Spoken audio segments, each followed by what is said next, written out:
அழுவாதீங்கண்ணா, பேசுங்க. ஒரு நடிகன தளபதிய இந்த நாட்டு சீயமாக்கன அண்ணன், தங்கச்சி, அக்கா, அப்பா, தாத்தா, நண்பா, நண்பி அத்தனை பேருக்கு கோடான கோடி வணக்கம்.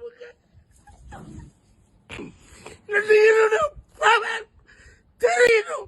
130 படம் நடிச்ச ஒரு நடிகர் நான் ஆடணும். இது இன்று ஆரம்பம். தளபதி, அதான் நம்ம விஜய் மாமா ஜெயிச்சிட்டார்ல, அப்புறம் எதுக்கு அல்றீங்க? இல்லை, ஜெயிச்சது மட்டும் பத்தாது.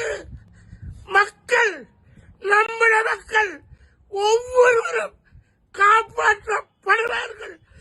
துயரப்பட்டவங்க, துன்புற்றவங்க, கஷ்டப்பட்டவங்க, சினிமாக்கார வாழறதுக்கு கடவுளா தளபதி எடுத்திருக்காரு. அந்த தளபதிக்கு ஒரு சல்யூட்.